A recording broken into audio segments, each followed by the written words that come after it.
पढ़ेंगे इलियम के बारे में।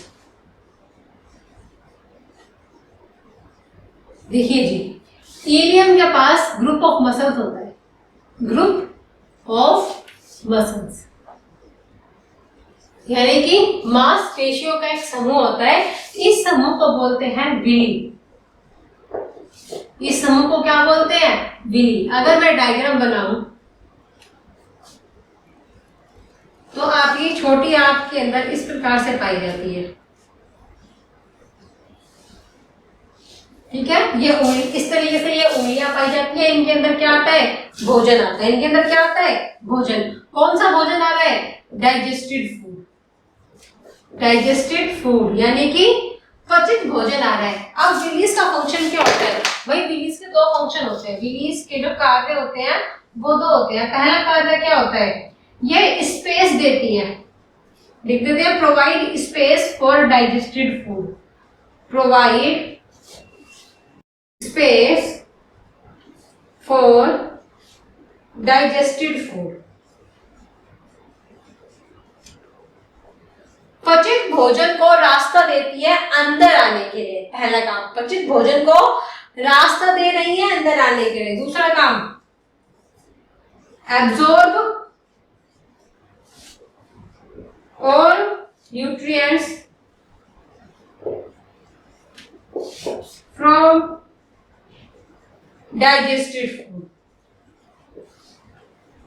पचित भोजन के सारे न्यूट्रिएंट्स का, सारे पोषक तत्वों का अवशोषण करती है, ठीक है जी। दो बात मैंने बताई है, पोषक तत्वों का अवशोषण।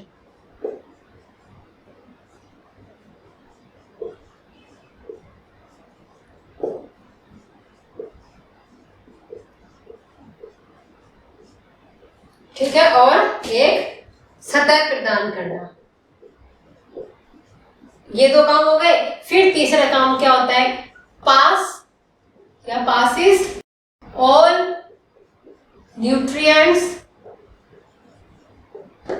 To blood capillaries.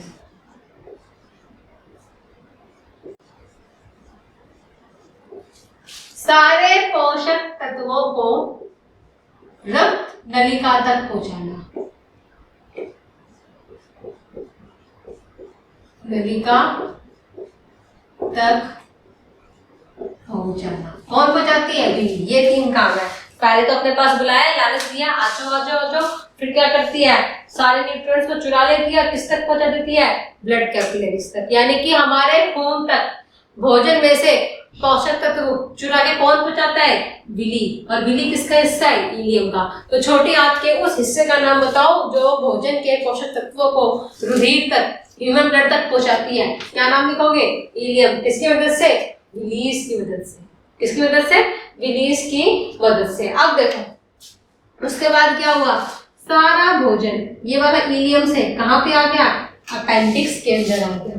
यानी कि स्मॉल इंटेस्टाइन की कहानी क्या हुई? खत्म। अब हम क्या पढ़ने जा रहे हैं? Large intestine. कुछ कहानी समझ में आई? खाना पच भी गया और खाने का क्या हो गया? एब्जॉर्प्शन। अब क्या होगा? खाना शरीर से बाहर जाएगा।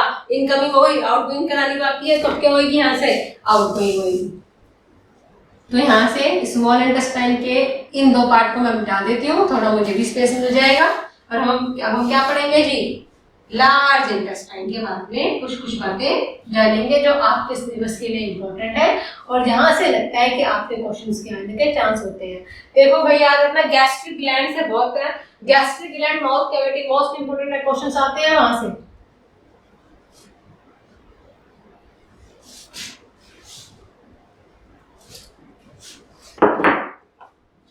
हम पढ़ेंगे लार्ज इंटेस्टाइन।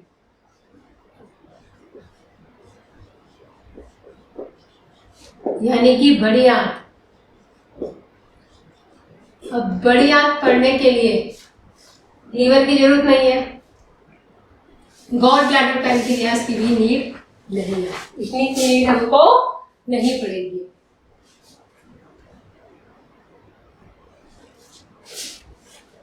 अब देखिए, अगर बात करें इसकी लंबाई की तो 1 से 1.5 मीटर होती है और बात करें इसका डायमीटर चौड़ाई कितनी होती है भाई, इसकी डायमीटर कितना होता है, लगभग 3 इंच। साइज में छोटी है, जैसे क्या है लेंथ, चौड़ाई है, तो चौड़ाई कितनी है इसकी, 3 इंच होती है। अगर बात करें कलर की, मैंने पहले ही बताया था क्या है, रेड कलर, इसलिए मैंने किससे लिखा था, रेड कलर से लिखा था। पहला क्वेश्चन, छोटे आंत के उस भाग का नाम बताओ जो बड़ी आंत से जुड़ा होता है, तो क्या लिखेंगे, इलियम। इलियम जुड़ा होता है आपकी बड़ी आंत से, ठीक है। इलियम बड़ी आंत के कौन से भाग से जुड़ा होता है, अपेंडिक्स से। तो कुछ पढ़ लेते हैं अपेंडिक्स के बारे में कि अपेंडिक्स क्या है। ये लोग कहते हैं ना अपेंडिक्स का दर्द उठ गया, उठता है, वो सब पढ़ते हैं जी अपेंडिक्स। अपेंडिक्स एक वेस्टिजियल ऑर्गन है, वेस्टिजियल ऑर्गन यानी कि एक अवशेषी अंग है, अवशेषी अंग है। अवशेषी अंग बताए थे जी मैंने लास्ट क्लास में, ऐसे अंग जो शरीर में पाए जाते हैं लेकिन जिनका शरीर में कोई इस्तेमाल नहीं होता उनको हम क्या बोलते हैं, वेस्टिजियल ऑर्गन। फिर मैम अपेंडिक्स हमारे शरीर में क्यों है, कहानी देखो जी, बहुत सिंपल सी छोटी सी कहानी। कहानी क्या है, जब हमारे पूर्वज बंदर वगैरह जो हुआ करते थे वह पेड़ की छाल खाया करते थे। तो अब पेड़ की छाल में क्या होता है, सेल्यूलोज। पेड़ की छाल पत्ती में क्या पाया जाता है, सेल्यूलोज पाया जाता है। तो अपेंडिक्स का काम क्या था, अपेंडिक्स का जो एक रोल होता है एनिमल्स में होता है, जानवरों में होता है, क्या होता है, digestion of cellulose, digestion of cellulose. Ma'am cellulose का पाचन कराता है। अब क्या इंसान पेड़ की छाल खा रहे, पत्तियां खा रहे, नहीं, तो हमारे अंदर अपेंडिक्स का इस्तेमाल नहीं है लेकिन जानवरों में होता है, क्या करने के लिए, सेल्यूलोज का पाचन करने के लिए, ठीक है जी।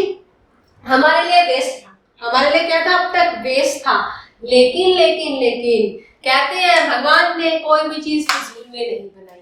सही बात है, अब नहीं बनाई तो क्या हो गया, अब जितना भी भोजन आप लोग खा रहे हैं, मोमोज खा रहे हैं, पिज्जा खा रहे हैं, बहुत कुछ सब्जियां खा रहे हैं, सब किसकी बनी है, कहीं ना कहीं इनमें जो मटेरियल यूज हुआ है सब फर्टिलाइजर है, उर्वरक है, ठीक है जी, सारा फर्टिलाइजर के रूप में तो यूज हो रहा है। फर्टिलाइजर्स में क्या है, केमिकल्स। तो आप कहीं ना कहीं क्या खा रहे हैं, आप लोग खा रहे हैं केमिकल्स। तो जब आप केमिकल खा रहे हैं तो केमिकल तो आपकी बॉडी में बचते नहीं है, वो क्या होते हैं आपकी बॉडी में घूमते रहते हैं। तो जितना भी आपने भोजन खाया उस भोजन में जो केमिकल था उस केमिकल को एब्जॉर्ब कौन करता है, अपेंडिक्स। ये अपेंडिक्स ने हम ह्यूमंस के लिए रोल ढूंढा है। तो अगर बात करें ह्यूमन बॉडी का यानी कि मानव शरीर में, अपेंडिक्स क्या करता है, absorb harmful chemicals, harmful chemicals, जहरीले रसायन, जहरीले रसायन। कहते हैं ना अपेंडिक्स गर्ल्स को भी, फीमेल्स को हो जाती है, बेबी होने के बाद भी होती है। भाई बेबी के टाइम, डिलीवरी टाइम पे क्या होता है, या फिर जब एक लेडी कंसीव करती है तो बहुत सारी दवाइयां दी जाती हैं। अब उन दवाइयों में क्या है, केमिकल्स है, तो इसलिए लेडीज को भी अपेंडिक्स की प्रॉब्लम हो जाती है। क्यों, क्योंकि आजकल बिना दवाई के बच्चे नहीं होते हैं, तो इतनी दवाइयां इंसान खा रहे, दवाइयों के माध्यम से केमिकल बॉडी में जा रहे, तो कहीं ना कहीं आपके अपेंडिक्स को हार्म करेगा ही करेगा। साथ साथ बीड़ी, पान, गुटखा, तंबाकू, शराब वगैरह जो पी रहे हैं उन सब में भी क्या है, केमिकल्स है। तो अब होता क्या है, अपेंडिक्स की एक लिमिट होती है, अपेंडिक्स की एक लिमिट होती है। अपेंडिक्स एक्चुअल में क्या कोई हड्डी है, अगर ये क्वेश्चन आ जाए तो अपेंडिक्स के लिए आप क्या लिखेंगे, अपेंडिक एक मस्कुलर ऑर्गन है। कैसा है, मस्कुलर ऑर्गन, यानी कि मैम अपेंडिक्स एक मांसपेशी अंग है, ठीक है, इसमें कोई हड्डी नहीं है। अब इसने क्या किया, सारे जहन को अपने अंदर खींचता रहा, अवशोषित करता रहा। अब एक टाइम ऐसा आया कि इसकी पावर क्या हो गई, खत्म। इसने कह दिया भाई मैं और ग्रहण नहीं कर सकता, अब मेरी क्षमता क्या हो गई, खत्म हो गई, ठीक है। रिचार्ज करते रहोगे, एक दिन अकाउंट खाली हो जाएगा, जो भी नहीं करोगे तो। खाली रिचार्ज से क्या होगा, टाइम नहीं चलता ना, काम भी नहीं चलता। बस वही बात हो गई कि अपेंडिक्स ने हार्मफुल केमिकल्स को एब्जॉर्ब करना स्टार्ट किया। अब वह एक लिमिट में हुआ, जब आउट ऑफ लिमिट हो गया तब अपेंडिक्स सूजने लगता है। अपेंडिक्स में क्या हो जाती है, स्वेलिंग हो जाती है, सूजने लगता है, और स्वेलिंग होने की वजह से पेट में क्या होता है, अपेंडिक्स का दर्द उठता है। डॉक्टर के पास लेके जाया जाता है और डॉक्टर लोग क्या करते हैं, अपेंडिक्स का ऑपरेशन करते हैं, काट के फेंक देते हैं। फीमेल में तो चलो मैंने माना इसलिए कि वो दवाइयां खाते हैं प्रेगनेंसी टाइम में। मेल्स में क्यों होता है, अगर बात करें मेल्स की तो भाई जो बीड़ी पान गुटखा तंबाकू ज्यादा खाते हैं ना, इनके ज्यादा पाया जाता है ये। तो ऐसे में डॉक्टर क्या कहते हैं, भाई तेरा अपेंडिक्स काट के निकाल के फेंक दिया, अब तू बीड़ी पान गुटखा तंबाकू थोड़ा संभल के खाना। लेकिन शराबी लोग काम मानते हैं, अरे हमें तो खाना ही खाना है। अब जब खाना है तो खाओ, फिर असर किससे पड़ता है, लीवर पे, और फिर धीरे धीरे लीवर भी क्या होता है, डैमेज होना स्टार्ट होता है, और एक टाइम पे शरीर काम करना क्या कर देता है, बंद। तो जो जहरीले पदार्थ खाते हैं, सबसे पहले जो उनका अंग जो खराब होता है, उस अंग का नाम क्या है, अपेंडिक्स, और अपेंडिक्स के बाद क्या होता है, लीवर हार्म होता है। तो अपेंडिक्स का रोल मैंने आपको बताया क्या है, अपेंडिक्स एक वेस्टिजियल ऑर्गन है, यानी कि एक कैसा है मैम, वेस्टिजियल यानी कि अवशेषीय अंग, एक अवशेषीय मस्कुलर मांसपेशीय अंग है, जिसका काम इंसानी शरीर में क्या होता है, जहरीले रसायन को अवशोषित करना। पहले कुछ नहीं था, अब ढूंढ लिया। और जानवरों में क्या करता है, सेल्यूलोज को ग्रहण करता है, सेल्यूलोज का पाचन करता है। अब सारा का सारा केमिकल अपेंडिक्स ने अपने अंदर एब्जॉर्ब कर दिया। अब यहाँ से जो डाइजेस्टेड फूड था, जिसके न्यूट्रिएंट पोषक तत्व चुरा लिए गए, वह भोजन कहाँ जाएगा, सीकम के पास। कहाँ जाएगा, सीकम के पास। तो अब हम क्या पढ़ेंगे मैम, अब हम लोग पढ़ेंगे सीकम के बारे में।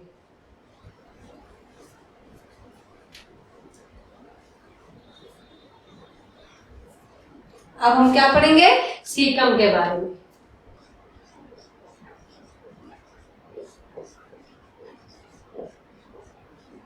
देखिए जी, सीकम वह हिस्सा है जो अपेंडिक्स के माध्यम से ईएम से जुड़ा होता है। अब क्या होता है भाई, आपको एक वीवीआईपी पॉइंट बताऊं, जो भी आप नमक खाते हैं, जो भी आप फाइबर खाते हैं, जो भी आप रेशा खाते हैं, जो भी आप लवण खाते हैं, वह आपकी बॉडी में कभी डाइजेस्ट नहीं होते। वह क्या होते हैं, आपकी बॉडी से पास आउट हो जाते हैं, बाहर निकल जाते हैं। याद रखना जी, बाहर निकल जाते हैं। जो भी आपने खाना खाया, ठीक है, अलग अलग चीजें खाई, उसमें अलग अलग नमक वगैरह पाए गए हैं, अलग अलग लवण पाए गए हैं। तो सीकम का काम क्या होता है, उस खाने में से सारे के सारे नमक, सारे के सारे रेशे का एक ग्रुप बनाना, उस भोजन में से जिसमें से न्यूट्रिएंट्स को चुरा लिया गया है, उस भोजन में से सारे के सारे नमक को, जो भी आपने नमक अलग अलग प्रजाति के नमक खाए हैं वो, और जो अलग अलग प्रजाति के रेशे खाए हैं, उन समूह बनाना, और उस समूह को कोलोन तक पहुंचाना। उस समूह को कहां तक पहुंचाना, कोलोन तक पहुंचाना। ये किसका काम होता है, बोलना मैम, ये काम होता है सीकम का। Grouping of salt and fibre क्या करता है जी, सॉल्ट एंड फाइबर की ग्रुपिंग करता है, इनका समूह बनाता है, यानी कि समूह बनाता है। और समूह बनाने के बाद क्या करता है, पास कर देता है, किसको, कोलोन को। किसको पास करता है जी, कोलोन को पास करता है। तो अगला हम क्या पढ़ने जा रहे हैं, बिल्कुल सही, कोलोन। अगला हम क्या पढ़ेंगे, कोलोन पढ़ेंगे।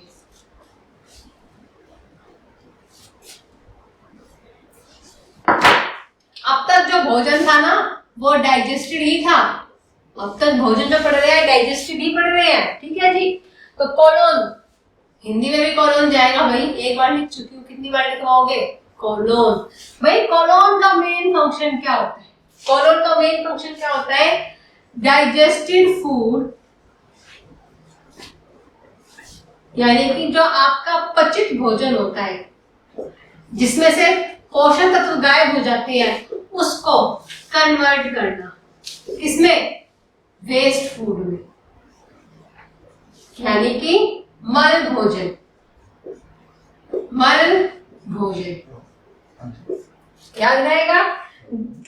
डाइजेस्टेड फूड को वेस्ट फूड में, मल भोजन में कौन परिवर्तित करता है, कोलोन करता है। कौन करता है, कोलोन करता है। पहला स्टेप कोलोन का। दूसरा स्टेप ई कोली बैक्टीरिया, एस्काइरिया बैक्टीरिया, ठीक है जी।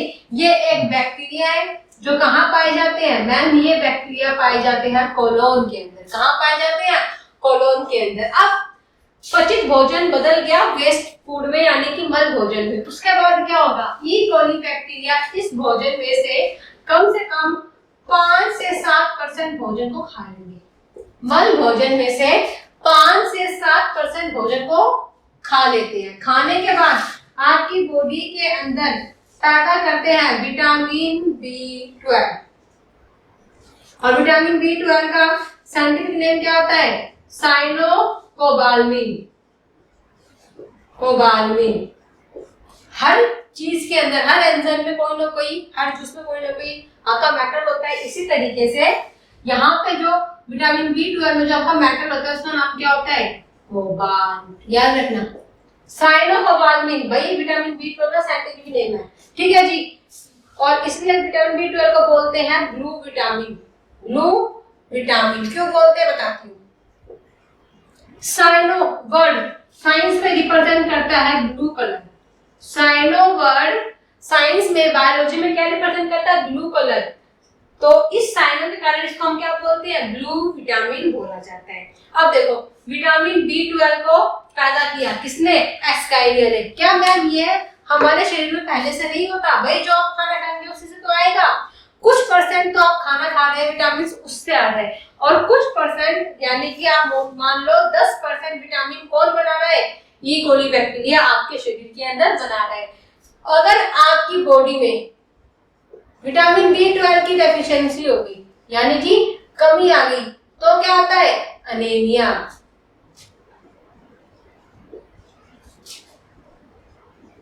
अनीमिया। तो अनीमिया कब होता है? विटामिन B12 की कमी से भी होता है। देखो भाई, अनीमिया होता है 3-4 टाइप के। कब पढ़ेंगे? 3rd chapter food and nutrition के अंदर पढ़ेंगे। ठीक है जी। अभी मैंने क्या बताया? मैंने बताया कोलोन का काम, डाइजेस्टेड फूड को वेस्ट फूड में, मल भोजन में परिवर्तित करना। फिर उसके अंदर पाई जाने वाली ई कोली बैक्टीरिया क्या करते हैं? 5 से 7% इस मल भोजन को खाते हैं और आपके शरीर में क्या पैदा करती है? ब्लू विटामिन, यानी कि विटामिन B12 पैदा करते हैं, जिससे कि आपकी बॉडी में एनीमिया नहीं होता।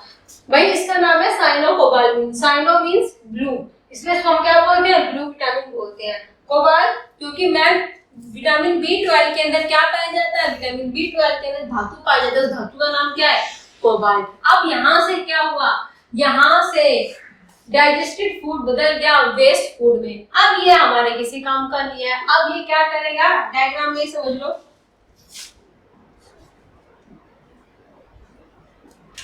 अब ये भोजन आएगा रेक्टम के पास। कहाँ पे आएगा? रेक्टम के पास, और लगभग 4 से 5 घंटे रेक्टम के पास रहेगा। और जब इस रेक्टम पे दाब पड़ेगा, प्रेशर पड़ेगा, तो उस रेक्टम के माध्यम से हमारी बॉडी से क्या होगा? बाहर हो जाएगा। किसके थ्रू? एनएस के थ्रू। और इसको क्या बोलते हैं? इजेशन, निकास। ठीक है। क्वेश्चन आया था कि मल भोजन को बॉडी से बाहर निकालने की प्रक्रिया क्या होती है? इजेशन, यानी कि निकासीकरण भी इसको बोला जाता है। तो यहाँ से ह्यूमन डाइजेस्टिव सिस्टम का ह्यूमन डाइजेशन हुआ कंप्लीट। डेफिनेशन को ही मैंने पूरे लेसन में पढ़ाया है। डेफिनेशन क्या थी? Breaking down of complex food into simpler food and absorption in our body. तो वही तो पढ़ाया है अब तक, यही तो सारा बताया है। उस एक लाइन को इतने बड़े चैप्टर में मैंने वही चीज बताई कि उस एक लाइन में क्या क्या चीज आई। तो खुद देख लो, 2 लाइन की डेफिनेशन में कितना बड़ा चैप्टर बन गया। क्या बना? पहले हमने यही चीज तो पढ़ी थी, कहाँ कहाँ भोजन टूटा, कैसे कैसे टूटा, फिर कैसे कैसे उसका अवशोषण हुआ, और फिर कैसे कैसे हमारे शरीर से बाहर निकल गया। यहाँ से बायो का lesson number 1 human digestive system होता है खत्म। ऐप पे आपको इस चैप्टर से रिलेटेड क्वेश्चंस की सीरीज मिल जाएंगी, जिसमें आपको क्वेश्चंस प्लस आंसर्स मिल जाएंगे। कहीं कोई डाउट आए तो आप जो ऐप पे हमारे फैसिलिटी दे रखी टीचर्स के रिगार्डिंग क्वेरीज की, वहां पे आप अपनी क्वेरीज डाल सकते हैं। मैं वहां से देख के आपको सॉल्यूशंस प्रोवाइड कर दूंगी। तो पीडीएफ अपलोड करवा दिया जाएगा ह्यूमन डाइजेस्टिव सिस्टम का, साथ साथ क्वेश्चंस की सीरीज भी मिल जाएगी।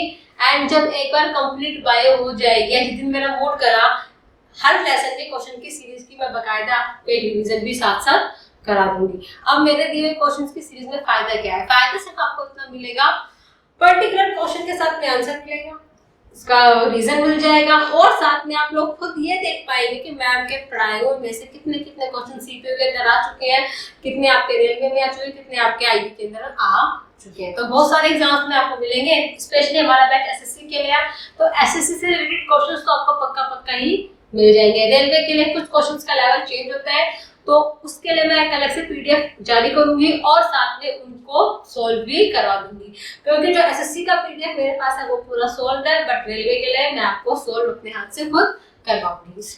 स्क्रीन में आपके सामने क्वेश्चन चलेंगे, आंसर्स को मैं आपको डिस्क्राइब करके पूरा ब्रीफली एक्सप्लेन कर दूंगी। तो भाई वादे के अनुसार एक लेसन आज पूरा हुआ, ठीक है। अगले क्लास में बायोलॉजी लेसन नंबर 2 पढ़ेंगे, ह्यूमन रेस्पिरेटरी सिस्टम। एक सीरीज वाइज चलना है। देखो जी, खाना खाया, पचा, खून के अंदर गया, और खून में क्या होगी, एनर्जी रिलीज होगी। एनर्जी रिलीज होगी तो एनर्जी कैसे कैसे रिलीज होती है, तो सीरीज वाइज चलते रहेंगे। मानव श्वसन तंत्र पढ़ेंगे, ठीक है ना। फिर हम क्या पढ़ेंगे, सर्कुलेटरी सिस्टम, परिसंचरण तंत्र। फिर हम पढ़ेंगे मानव का रुधिर, फूड एंड न्यूट्रिशन। एक बहुत लंबी सीरीज जाने वाली है। तो इतना आज के लिए काफी है। एक लेसन बायो का मैंने अपने वादे के अनुसार खत्म किया। अब मुलाकात होगी अगली क्लास में। अगली क्लास में फिजिक्स का पहला लेसन लेके आऊंगी, ठीक है। फिजिक्स के फर्स्ट मिनट लेके आऊंगी, और बहुत जल्दी आप सबके सामने वीडियो आ जाएगी। Thank you.